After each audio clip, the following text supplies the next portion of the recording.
Paz do Senhor, meus queridos amados irmãos. Aqui é o irmão Gilson do canal Comunidade dos Discípulos. Mais uma vez eu peço licença para entrar na sua casa, no seu trabalho, aonde você estiver, para que novamente nós possamos meditar na palavra de Deus, nós possamos aprender da palavra de Deus. E nós vamos dar continuidade ao estudo sobre chamada e vocação, onde eu disse para os irmãos, nós estamos nos baseando aqui neste livro, Vocação e Chamada, do pastor Antônio Cícero Alves. Nós hoje vamos para o segundo ponto deste ensino, muito relevante para a igreja do Senhor, principalmente nos dias de hoje. Sempre foi relevante, sempre será relevante este estudo de vocação e chamada. E nós vamos falar hoje do segundo ponto, mas antes, em nome de Jesus, eu quero ler aqui uma passagem que está no Evangelho de Marcos, no capítulo 16, verso 15, diz assim a palavra de Deus. E disse-lhes: ide por todo o mundo, pregai o evangelho a toda a criatura. Quem crê e for batizado será salvo, mas quem não crê será condenado. E esses sinais seguirão aos que creem. Em meu nome expulsarão os demônios, falarão novas línguas, pegarão nas serpentes e se beberem alguma coisa mortífera, não lhes fará dano algum, e porão as mãos sobre os enfermos e os curarão. Amém? Louvado seja Deus. Louvado seja o nome de Jesus. Maravilhoso Deus e Pai. Novamente, Senhor, estamos na Tua presença nesse estudo sobre vocação e chamada e pedimos Tua graça, Teu favor. Pedimos que o Senhor, ó Deus, use nossas vidas apesar de nós. Comunica, Senhor, aquilo que Tu queres comunicar ao Teu povo, à Tua igreja. Comunica, Senhor, em nome de Jesus, aquilo que Tu queres comunicar às pessoas, Senhor, em nome de Jesus. Seja feito, ó Deus, não a minha, mas a Tua vontade. Convém que Tu cresças e que eu diminua. Convém que eu desapareça e que o Senhor apareça em nome de Jesus. Por isso, abençoa cada vida que irá ouvir este vídeo, Pai, esse estudo, em nome de Jesus. Que seja de grande valia para a vida dessas pessoas, em nome de Jesus. Amém, meus queridos? Eu sou o Gilson do canal Comunidade dos Discípulos. Amém? E nós vamos dar continuidade àquilo que nós estávamos falando ontem, à noite.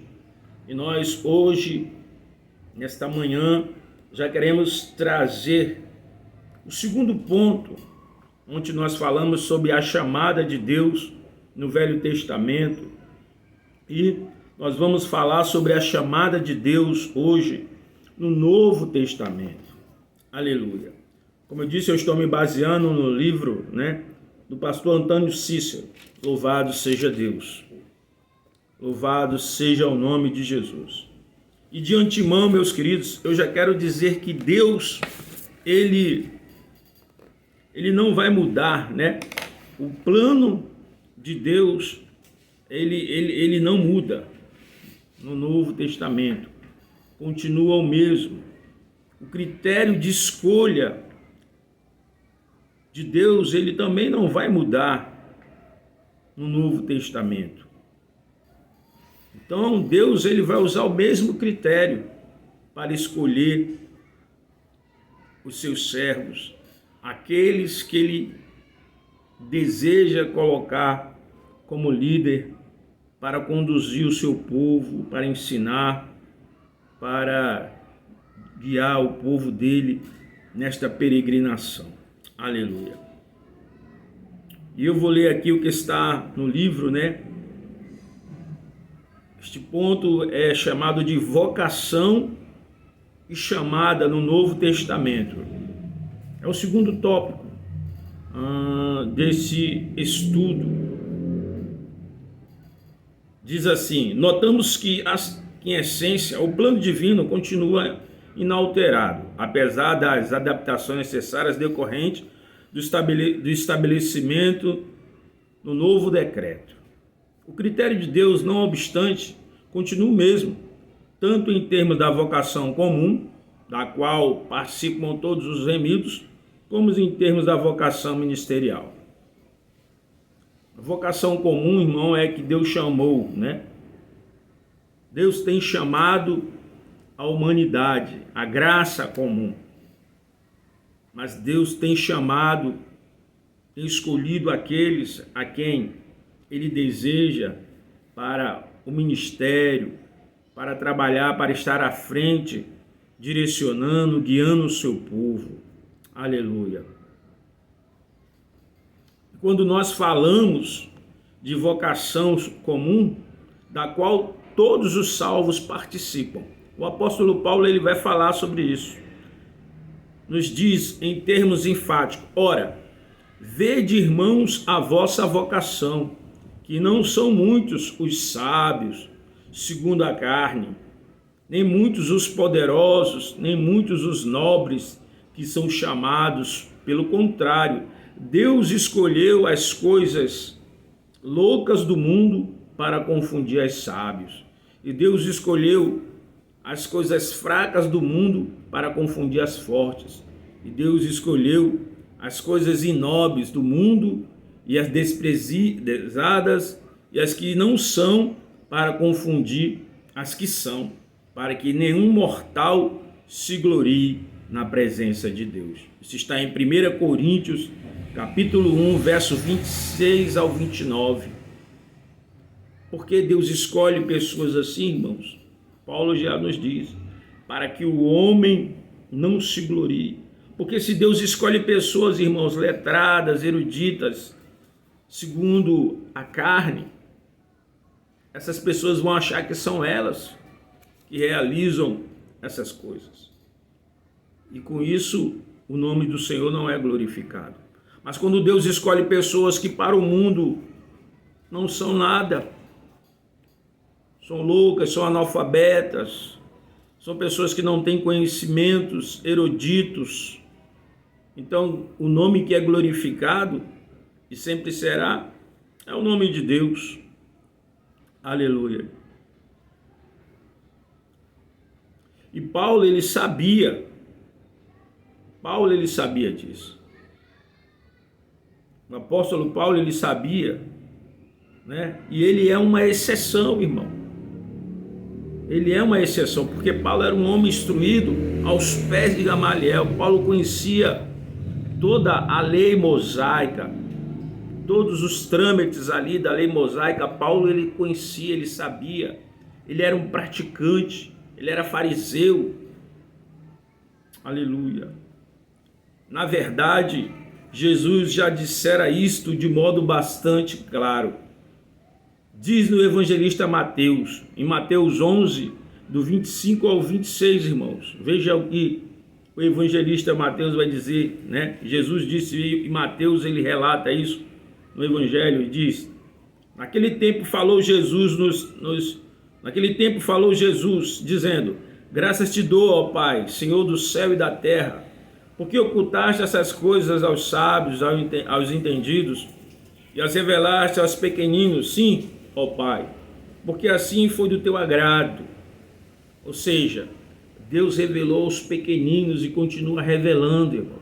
Basta a pessoa buscar, basta a pessoa se debruçar na palavra de Deus, orar, e Deus vai revelar a ela a vontade dele para ela. Às vezes é claro que tem pessoas que, como tem pouca leitura, ela vai demorar a entender, mas o Espírito de Deus vai dar a ela o discernimento, vai dar o entendimento que ela precisa daquilo ali, a qual ela está lendo, irmão. A palavra de Deus diz que as coisas espirituais se decidem espiritualmente, irmão. E quando o homem de Deus se debruça para buscar as coisas de Deus, se ele tem o Espírito de Deus, Deus vai revelando a ele gradativamente conforme a vontade de Deus. na sua revelação da sua palavra, da sua vontade, assim como Deus tem feito ao longo do tempo. Deus veio se revelando à humanidade, aos poucos. Aleluia. O propósito de Deus é glorificar o seu nome através da operação de seu poder em vidas simples e humildes, que, mas das vezes, se fossem observados os critérios puramente humanos, jamais fariam história.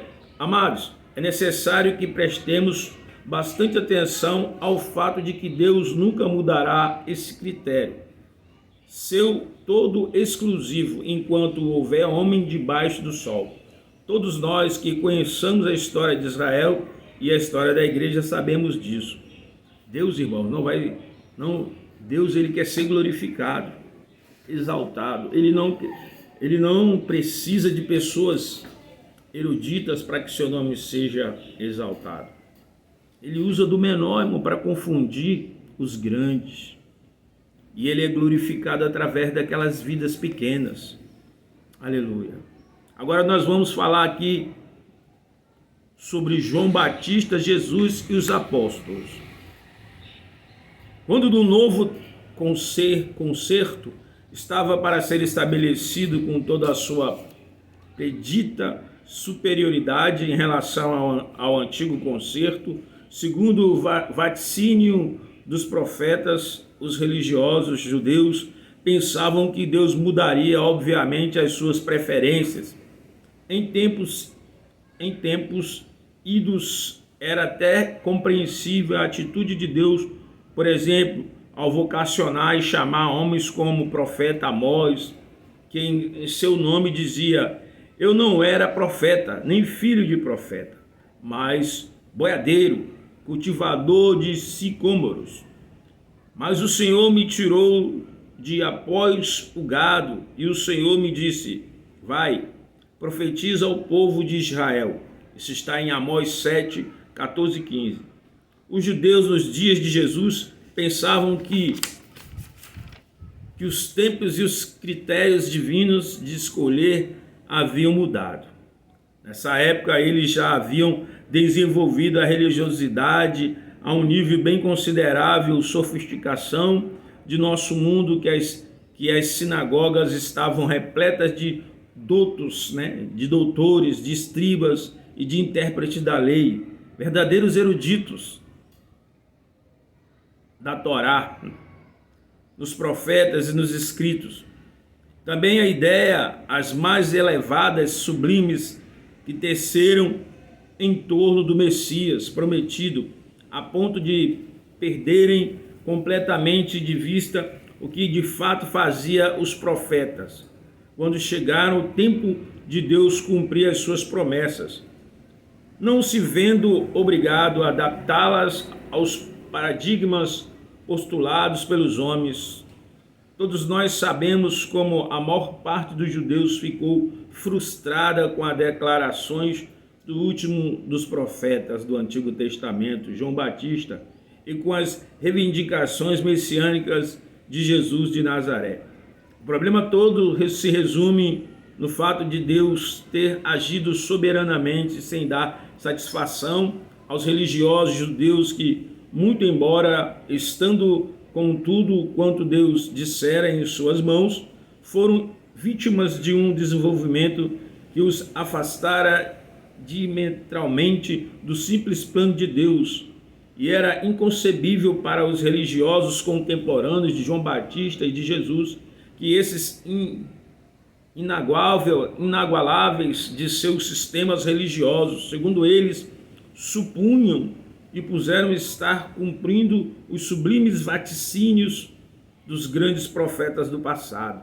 Os religiosos, fariseus, saduceus, bem como os escribas, fixavam bem detidamente os olhos naqueles homens, ouvir-lhes os ensinamentos. No entanto, não podiam aceitar que eles, sem o credenciamento dos seus eminentes mestres, pudessem ser materialização do grande plano de Deus profetizado pelos seus santos profetas. Todavia, o despeito da incredulidade deles a respeito da incapacidade deles de enxergar em grande e maravilhosa realidade, foi essa a forma escolhida por Deus para que fosse manifesta a sua glória entre os homens. Os critérios de escolha divino continuam os mesmos, pois agradou a Deus escolher como percussor do Messias uma humilde voz que clamava no deserto, um homem sem aparência de uma família de humildes camponeses, trajando no estilo do trajado do profeta Elias. Segundo os homens pensavam, para preparar o caminho do Senhor, endireitar as suas veredas. De acordo com a visão dos judeus religiosos, João Batista não era mais do que uma voz que atraía apenas os ignorantes, desconhecedores da lei, mas no pensamento de Deus foi o maior entre os nascidos de mulher. Como se não obstante manifestasse Jesus, o Rei dos Reis e Senhor dos Senhores, para cumprir sua missão entre os homens de modo mais surpreendente ainda. Ao invés de nascer no palácio da filha do rei que estava em eminência em sua terra, por determinação divina, o Rei dos Reis nasceu de uma mulher virgem camponesa, desposada com um humilde carpinteiro e, para a surpresa maior de todos, numa manjedoura. Assustadoramente, sem frequentar os seminários teológicos para os rabinos de sua época, Jesus logo se evidencia como mestre dos mestres e repensando todo o sistema religioso de sua época, o reduz à cinza, cumprindo a sua missão de estabelecer um novo concerto de Deus, deixando atômico aqueles que só conseguiram enxergar nele nada mais, nada menos do que o filho do carpinteiro. Aleluia. A gente vê isso em Mateus 13, 53, 57, João 7, 10 e 18. Para compreender. Então, meus queridos, vamos parar aqui. A elite religiosa da época de Jesus, eles já tinham preparado um cenário para a volta do Messias. Havia as sinagogas, e nessas sinagogas haviam os sacerdotes, os levitas, haviam os mestres da lei, os escribas, aqueles homens que detinham o conhecimento. Então, para eles, pessoas simples e humildes eram ignorantes, que não conheciam a lei mosaica, que não sabiam de nada.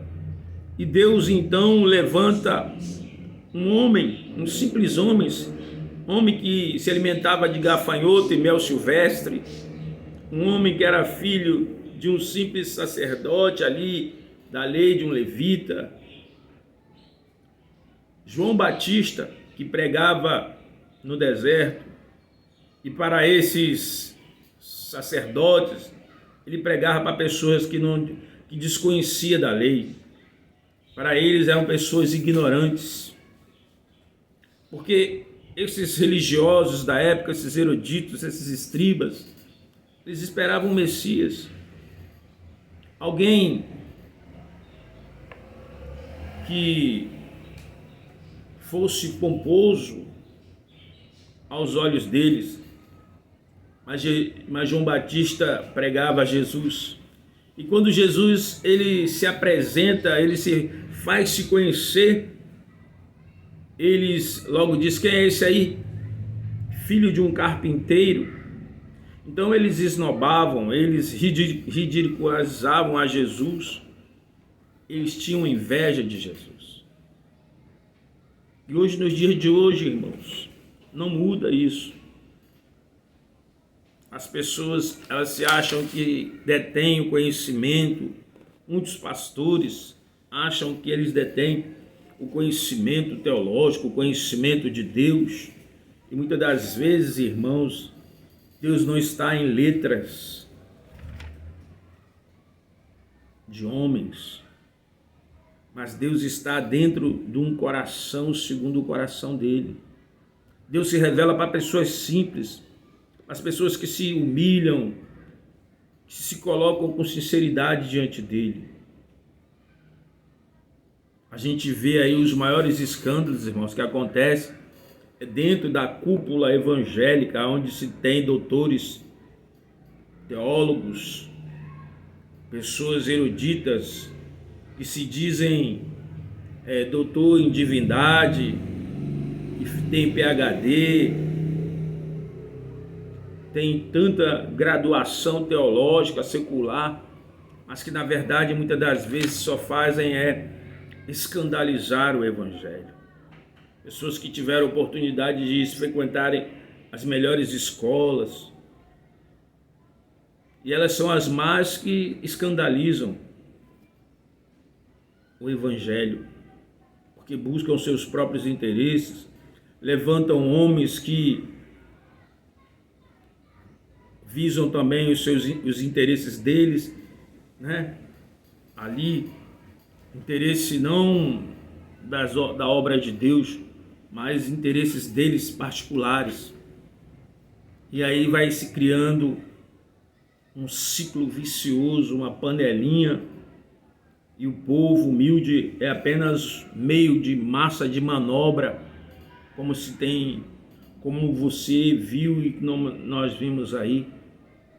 Quantos irmãos, a igreja aí querendo manobrar o povo de Deus, escravizar a mente do povo de Deus. Não, irmão, Deus não nos fez para ser escravo do homem, nem mentalmente. Deus nos deu poder de escolha, é você, sou eu. Nós temos o direito de escolher. Por isso que nós temos, irmãos, que ler, que buscar o conhecimento, lendo, assistindo jornal, ouvindo e buscando ter uma visão de mundo, irmão, saber analisar as coisas, não ser movido por palavras meramente de um líder.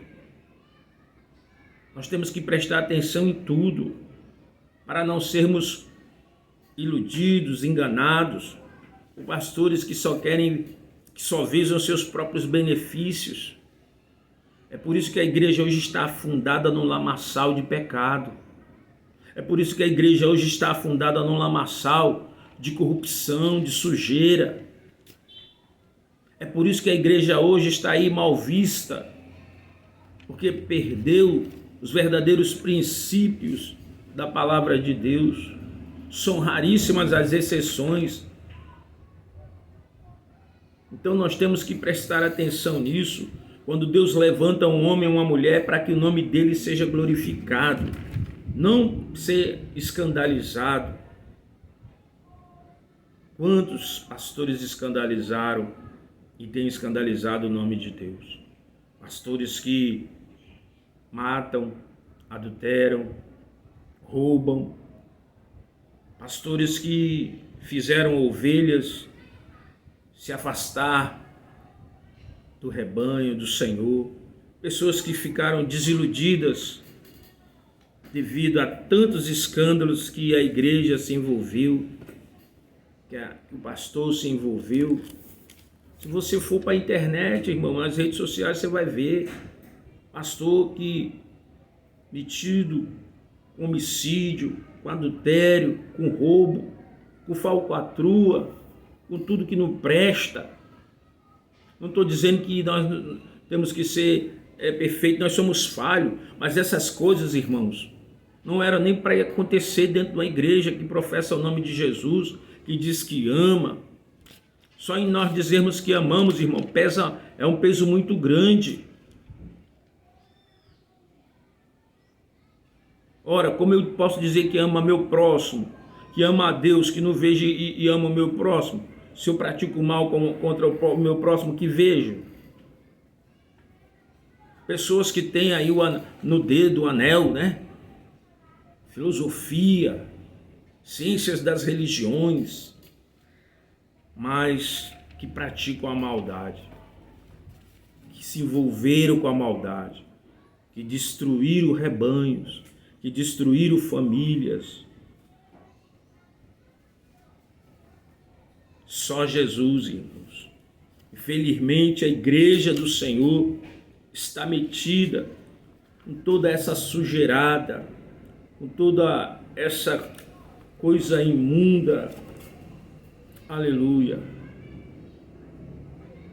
Então, meus queridos, os religiosos da época de Jesus, eles viviam de aparência. Eles colocavam um jugo pesado no povo. E nos dias de hoje não é diferente. Deus escolhe as coisas simples, irmão, para confundir as que são, as que querem ser alguma coisa. Deus não está atrás de pessoas eruditas. Deus está atrás de corações sinceros, segundo o coração dele. Deus deseja fazer de cada um de nós, quando nós nos colocamos diante de Deus com sinceridade, um servo dele. Porque o desejo de Deus é que nós venhamos a fazer discípulos, irmãos, para que assim possamos ganhar almas para o reino de Deus. Temos que nos despojar do orgulho, da soberba, da altivez, dos interesses seculares, financeiros, para fazer a obra de Deus, para ganhar pessoas para o reino de Deus. É muito triste quando você estuda a palavra de Deus buscando os seus próprios interesses. Eu vou fazer uma leitura aqui, meu querido, do capítulo de Atos, capítulo 4 de Atos, para a gente encerrar esta passagem. Eu não vou me demorar nesses pontos, porque no próximo estudo nós vamos falar sobre Deus transcende as estruturas humanas. Esse vai ser o nosso outro ponto que a gente vai abordar. Então, para terminar, eu gostaria de ler aqui Atos 4, do capítulo 1 até o 13.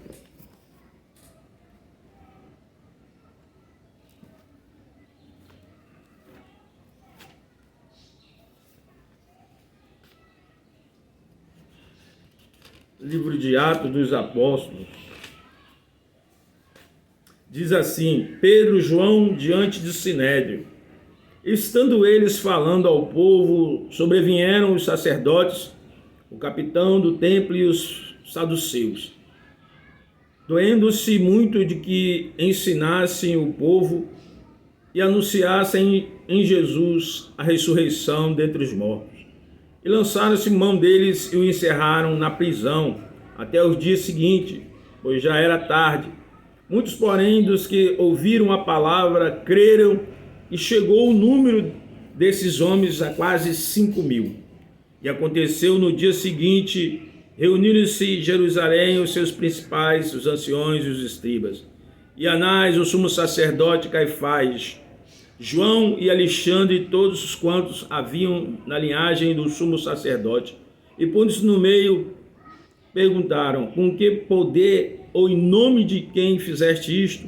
Então Pedro, cheio do Espírito Santo, lhes disse: principais do povo, e vós, anciões de Israel, visto que hoje somos interrogados acerca do benefício feito a um homem enfermo e do modo como foi curado, seja conhecido de vós todos, de todo o povo de Israel, que em nome de Jesus, o Nazareno, aquele a quem vós crucificaste e a quem Deus ressuscitou dentre os mortos, em nome desse é que estação diante de vós,